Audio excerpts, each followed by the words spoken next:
I, 27 female, come from an extremely religious background, the kind where there are certain expectations and lifestyles you usually cannot get away from. However, I was fortunate because, thanks to my academic success during high school, and after a lot of support from my teachers, I could get away and go to an Ivy League university. That was where I discovered I was gay. I never came out, but I more or less drifted apart from my family over the years. Mostly because I didn't fit at all the description of their idea of an ideal woman. So we had a lot of issues and conflicts, including my lack of faith in religion that triggered them to keep contact with me to a bare minimum.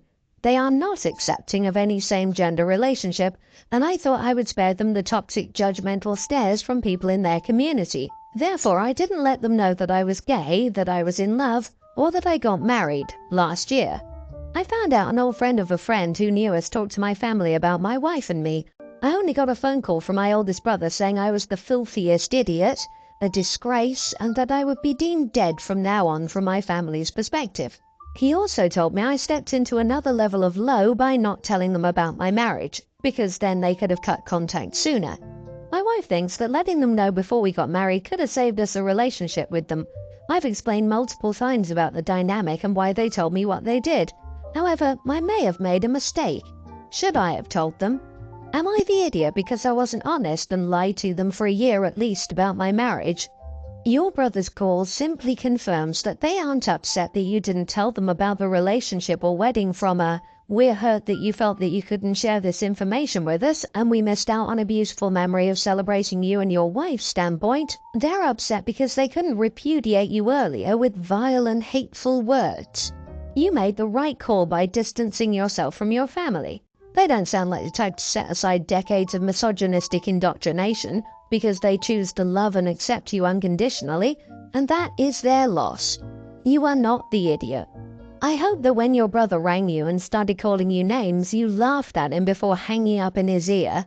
If your wife truly doesn't get it and keeps harping on about what you should have done differently, you might need to find a good therapist to help explain things to her. You've saved your wife a boatload of pain and emotional manipulations. She might feel she lost something, but it's a rotten part. I was the filthiest idiot, a disgrace, and I would be deemed dead from now on in my family's perspective. Wow. Wow. Remember, all this was said about you being gay, stepping into a new low, about the marriage that came after. Repeat it to your wife till she gets it. I'm sorry that your family sucks the big one, but good riddance to bad rubbish. You are free. Grieve as much as you need to, and just keep building your life with the family you're making and with the friends that truly love and accept you, and become family over time. My guess is that the wife comes from a more accepting family and has no idea what it's like to come from a terrible family.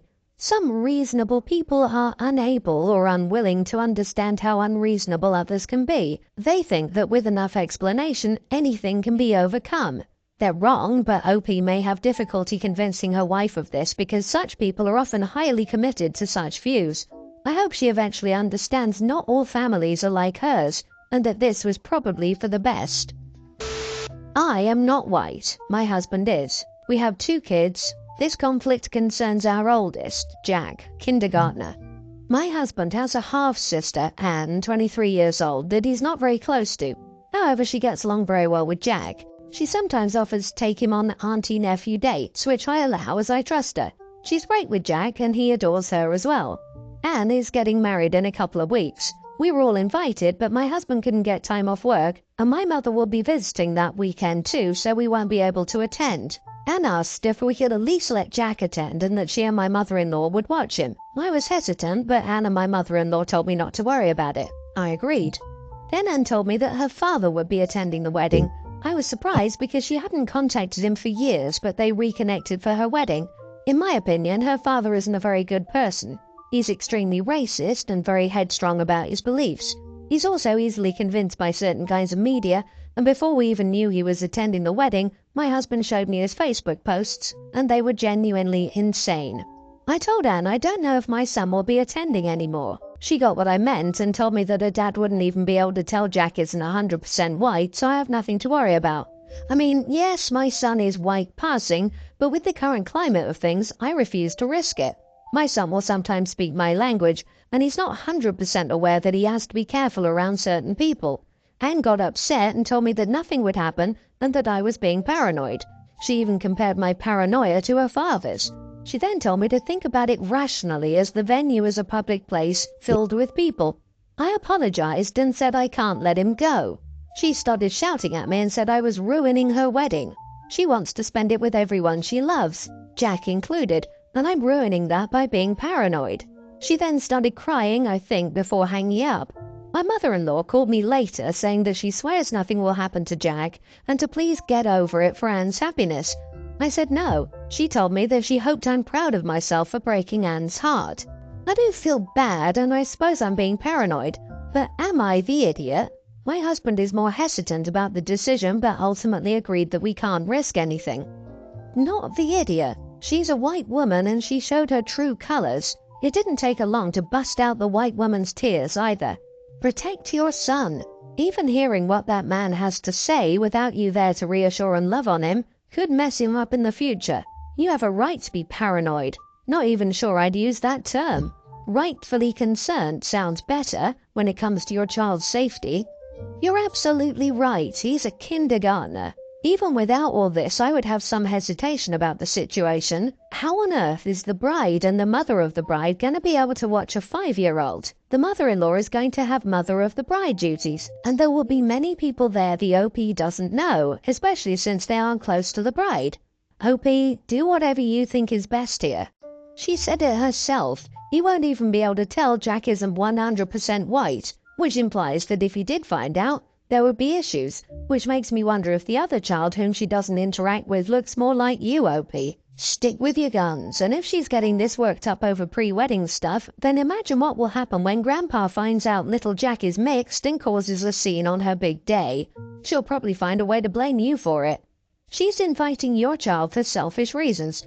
It feels like there's something more that she wants by having your son there, beyond the "I want to share it with the people I love" type sentiment. The kid is young. He'll be bored stiff and will act up. She's got some ulterior motive beyond her stated intent.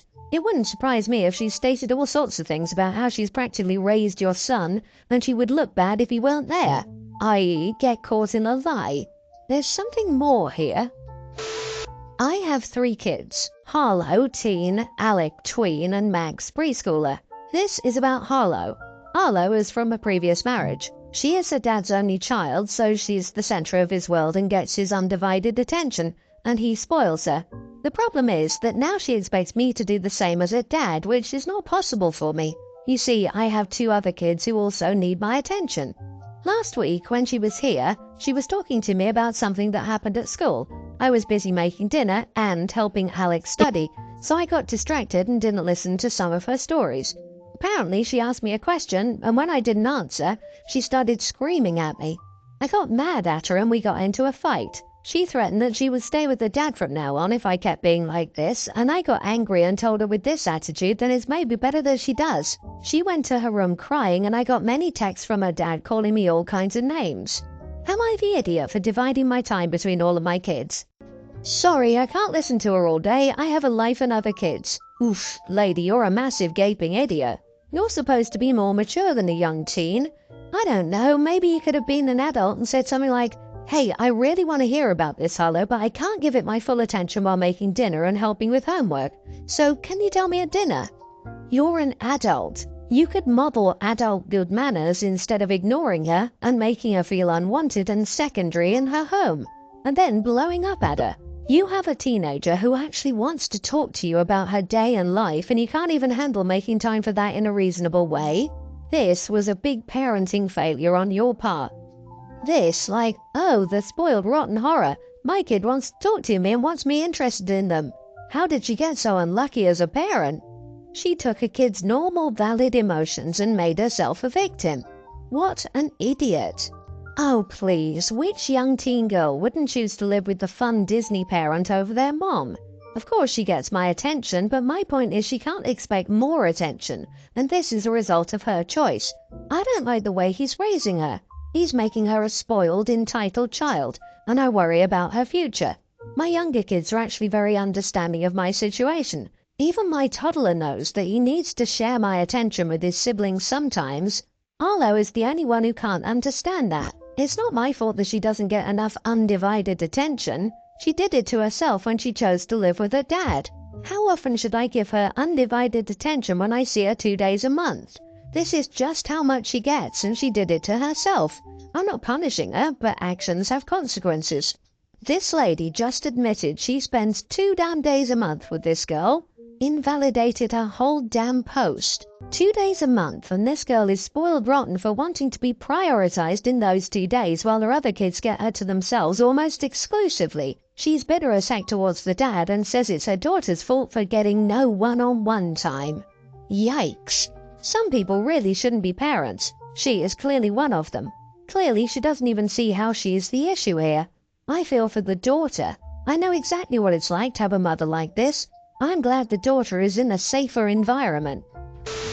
My mom died when I, male teen, was 6. I remember her, but I don't remember her as the mom who did stuff with me. She got sick when I was 4, so I remember her sick. I used to sit with her in the bed and she'd read to me and stuff, and she'd sing and brush my hair. I have long hair for a guy and always had. And she'd listen to me talk, and sometimes she'd tell me stuff she wanted for me. My mom had a lot of jewelry, her engagement and wedding rings, a charm bracelet that she'd had since she was a kid, a locket, a heart necklace, a birthstone necklace, and some other items. Mom wrote in her will that I was to get them all. I used to wear one of her necklaces and I'd hide it with my clothes. But then my dad remarried and stuff got awful. The jewelry had been in my room and suddenly it was stored in the attic. Then my dad had a daughter with his wife and suddenly there were whispers about the jewelry. She's a pre-tween now and there has been more talk lately that she should get some of Mom's jewelry. My dad has said he would like her to have a piece or two, that he wants to include her in his old life and shows he loves her just as much as he loves me.